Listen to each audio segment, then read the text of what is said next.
Hello again, and welcome to Clear Skies Retirement with Jay Kirkwood at Secure Financial Management. Online, you can find us at retire210.com. If it's time for you to sit down and really know and have some numbers about your retirement, what am I going to get paid? What am I going to do about Social Security? There's a lot of questions. Let's get you those answers. You want to know if you're going to be okay?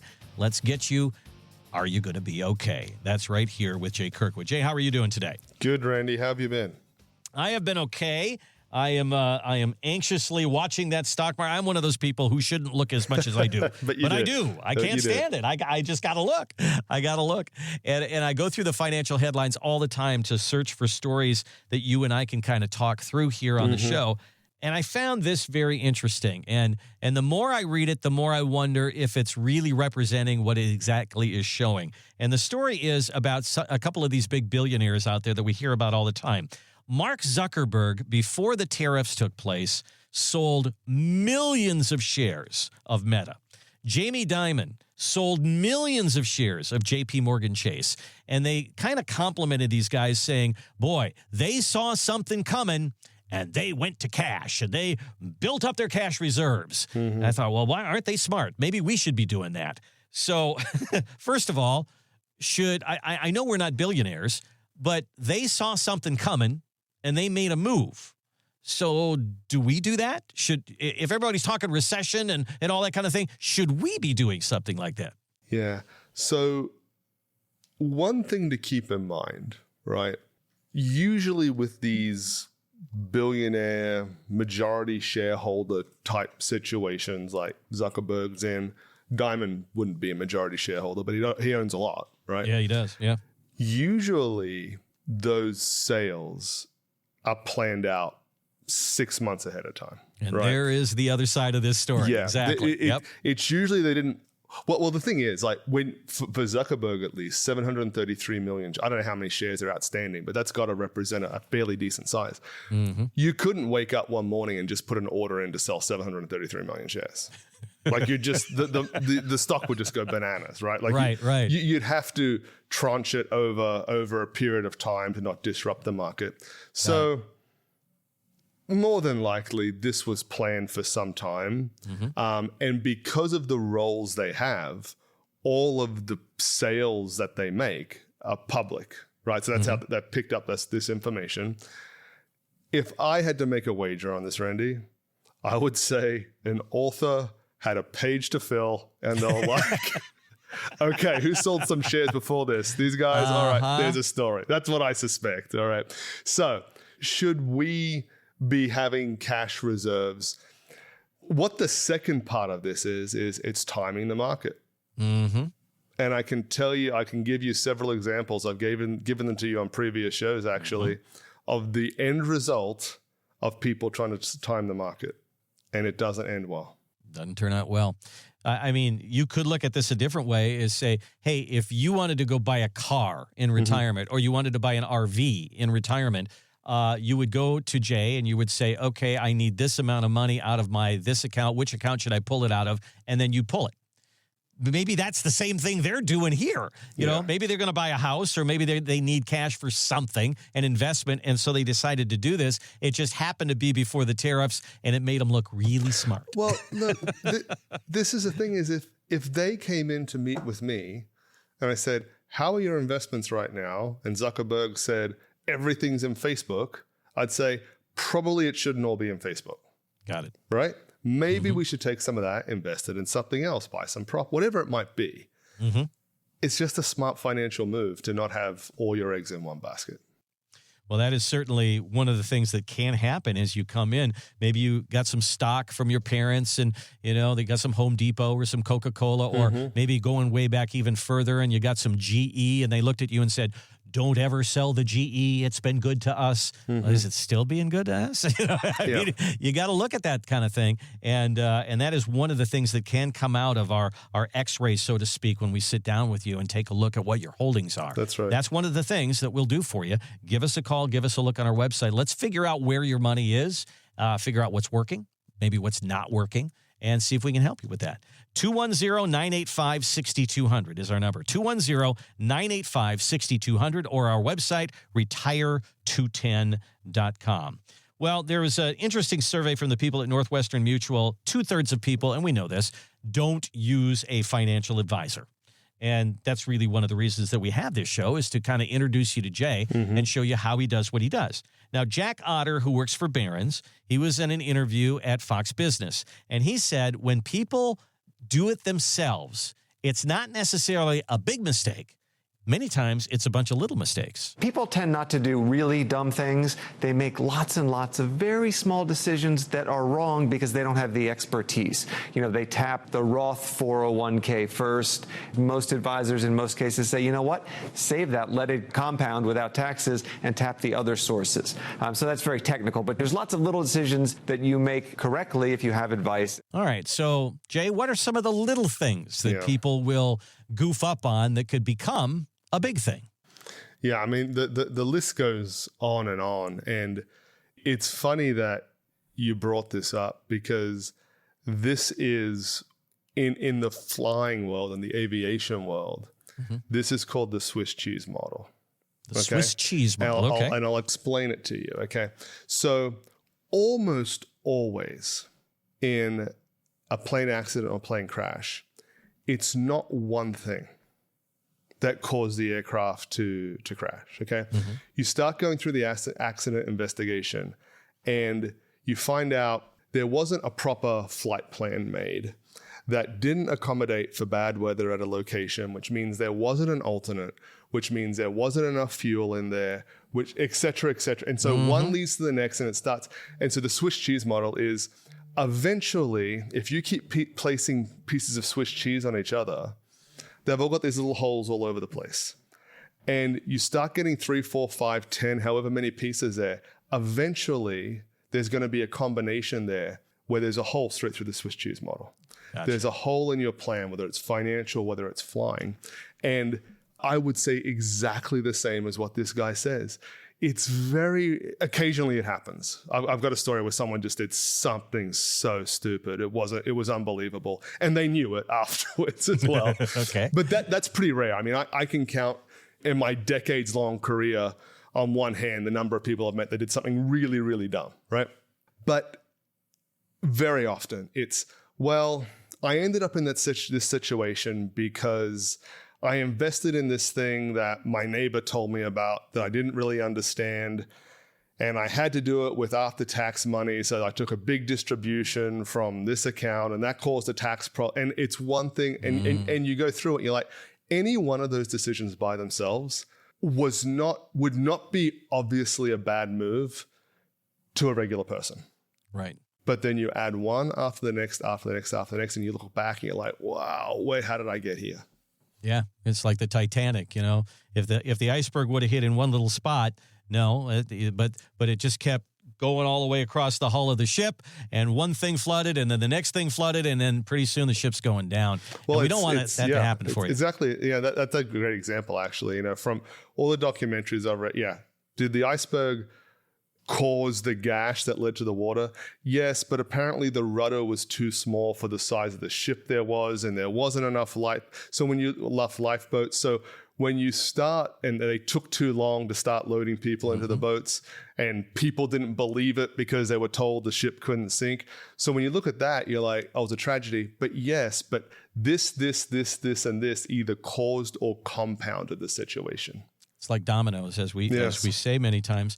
So have you experienced something, because it seems to me that when somebody hears something that's good, they want to go all in. Like you explain to them the good things of a IRA to Roth conversion, and then they go, yeah, let's do it all, and let's do it all at once. I'm going to take $1 million out of my 401k, and I'm going to convert it all in 1 year. What a great idea. Well, now you've caused a new problem.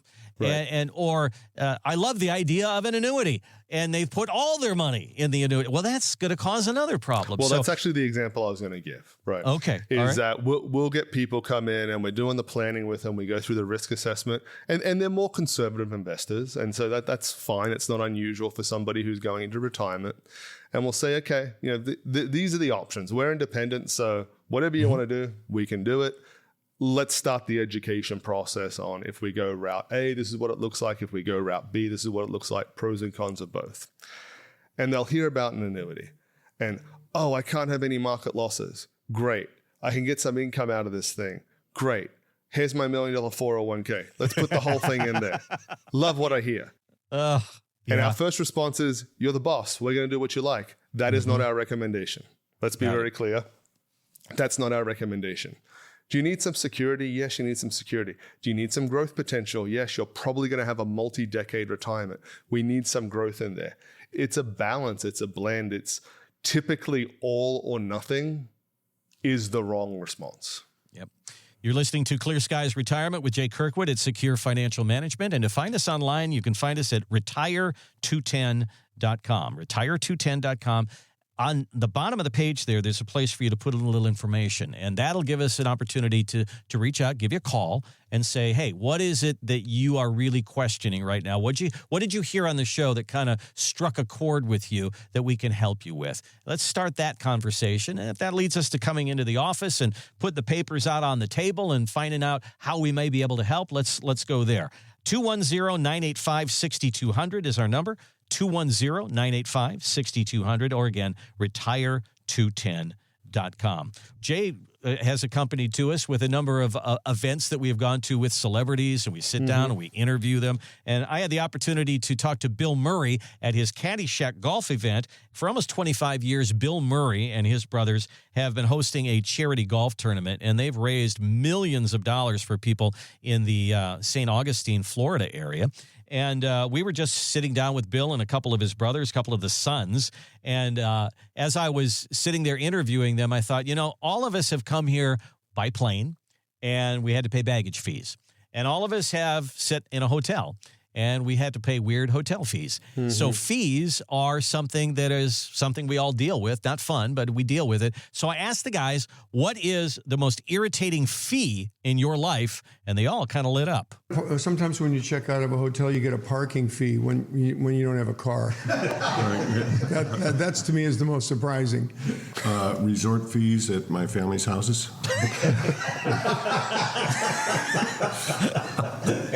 Well, it's got to be overdrafting, right? Okay. Yeah. No, I hate to be kicked when I'm down. I'm sitting in front of a bunch of millionaires, and they're talking about overdraft fees. Yeah. It's pretty crazy. But, when I went to the airport, I knew I was going to have baggage fees. I knew that was coming. But when it's your financial stuff, a lot of times we don't know what the fees are. There's advisor fees. There's also investment fees. There's all those commercials on TV with dolphins and whales and stuff. We pay for all that. So talk to me about, you do an assessment of people's fees when you sit down with them. Is this a surprising, eye-opening moment? And what can you do about all this?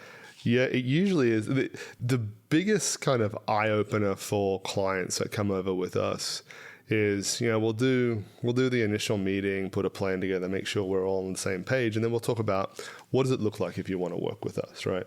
And we've got our fee schedule there that we'll go through, and we'll say, hey, if your account's at this level, it equals this. It's just up on the screen there.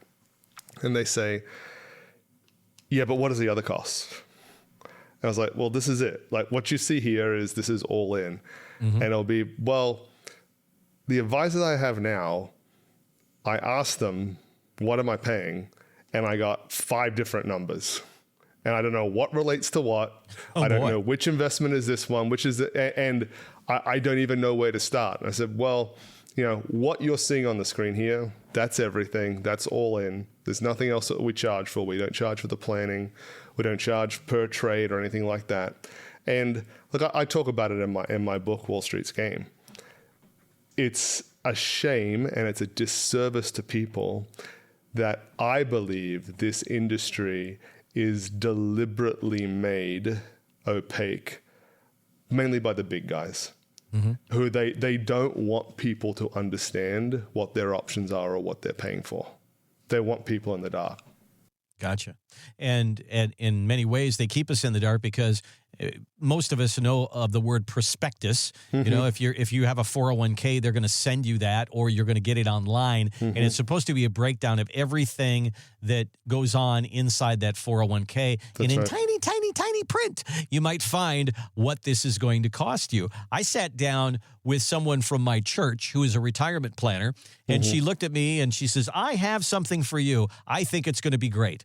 I said, what's that? She goes, it's called a variable annuity. And I know from doing this show that they come with a lot of fees. And I looked at her and I said, how much for the fees? And she turned page 1, page 2, page 3, page 4. And on the back of page 4, it said 4.5%. And it was a 4-page document probably. Yes, it was. Yes, it was. So at the very, very end, and if I hadn't asked, I wonder if she would have told me. Because, well, most people wouldn't know to ask, Randy. Yeah. You know to ask. We talk finance a lot, and all the time. You've probably got a little bit of a better insight than the average person that wouldn't know to ask. We had a lady bring one by, a variable annuity that somebody set up for her, I don't know how many years ago. It's still in its surrender period. And so I said, hey, I don't want to move this for you now because you're going to get a penalty, and it's only 6 months until it's out of surrender. So let's just kind of sit on this, and we'll take care of it once you're not going to be charged to move it. And the way we got into that discussion was I was looking at it and I said, do you understand what this is? She's like, no, it's my husband's friend's sister, some long explanation, and they're not even in the industry anymore, right? Sure. Which is another problem we can talk about a different time. And she said, but the great thing with this is, I get a guaranteed 6%, no matter what happens. And I said, okay, but you're paying 3% for this thing. So what are you really getting?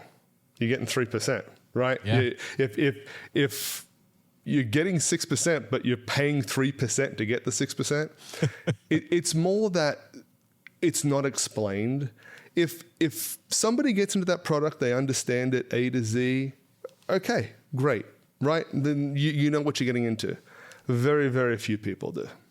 So is it a matter of moving money from one place to the next? Because I know that for a long period of time, it was all about stocks, bonds, and mutual funds. It was all mutual funds. And now people are moving more over to ETFs because they have lower fees. Mutual funds are managed more than an ETF. So if you have mutual fund ABC and you can do the same thing in ETF XYZ, why not move it over to the place where there's lower fees? Is it that simple to save your clients money? Yeah. Almost not everything, because there are some mutual funds that serve a great purpose for some of the portfolios we have for clients, but almost all the investments that we manage are in ETFs. Exchange traded funds is what that stands for. So there's several reasons. Is it cost? Yes.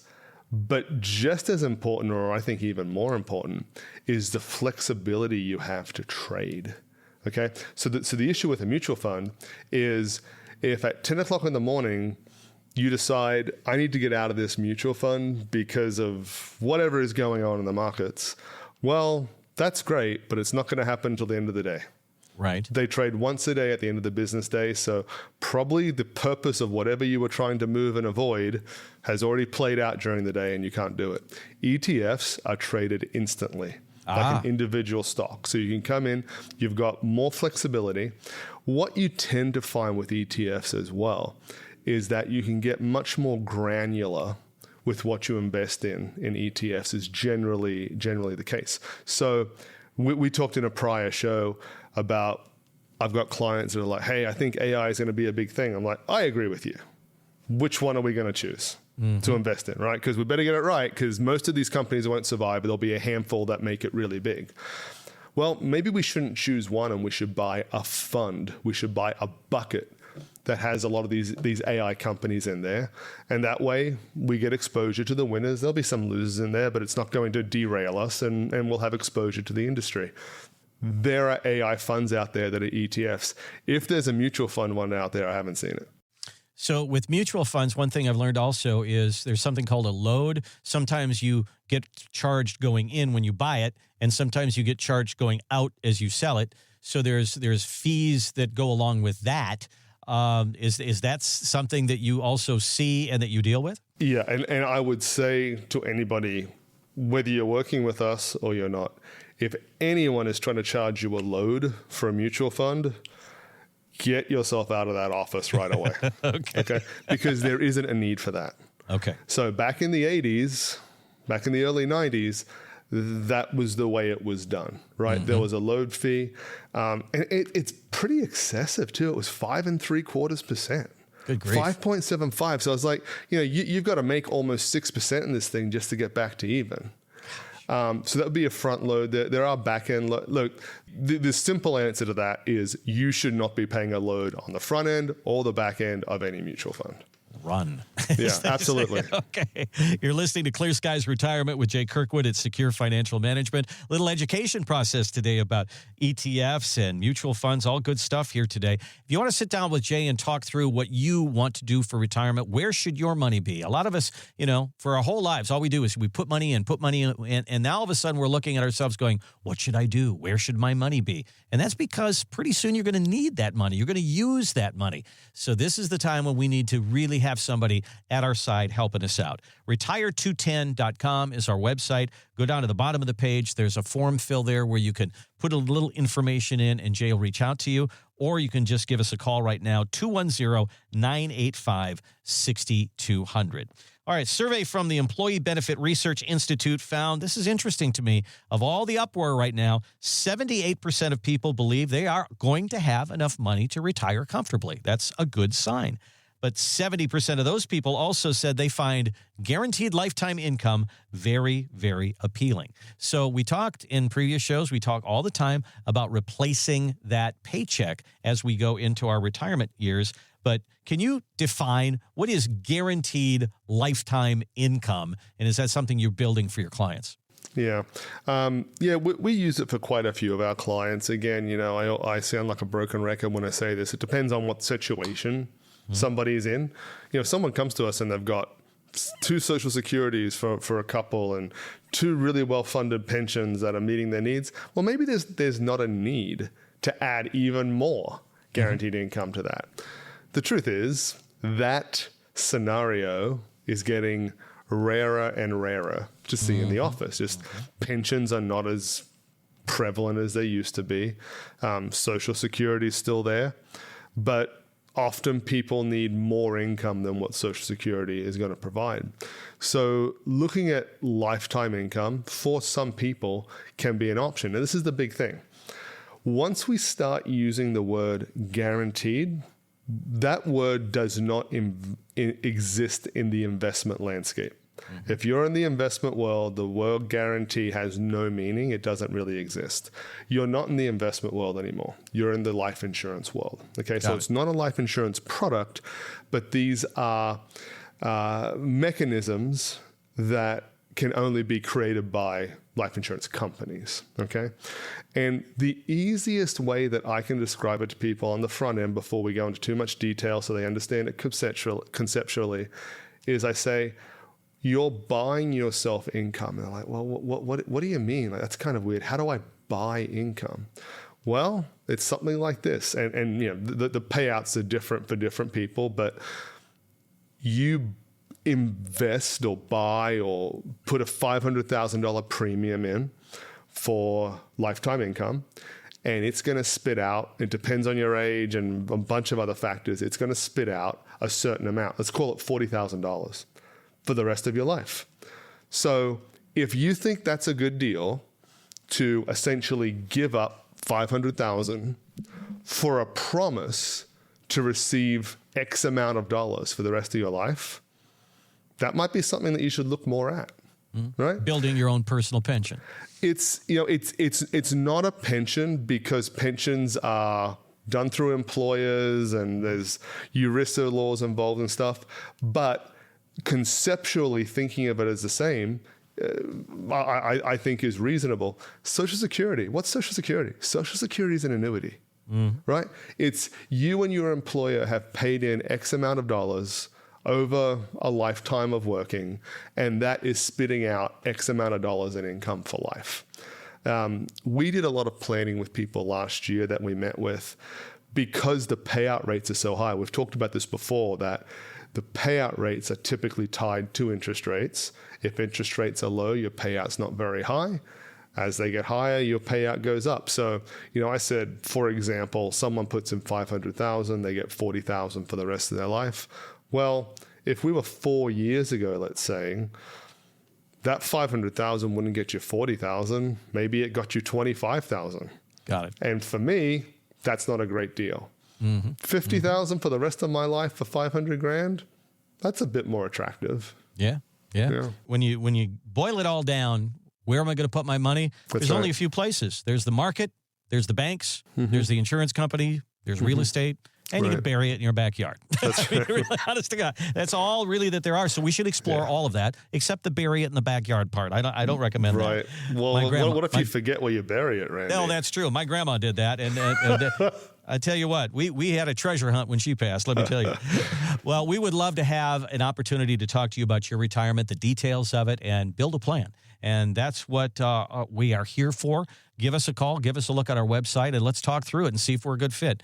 Retire210.com is our website. Down at the bottom of the page is a place for you to put a little information in, and our team will reach out to you at Secure Financial Management, or you can just give us a call, and we'll talk through it.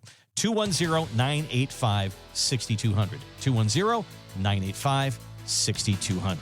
And remember to have this podcast delivered straight to your favorite podcast platform by hitting like, follow, or the subscribe button. Thanks again for listening to Clear Skies Retirement, and we'll see you next time.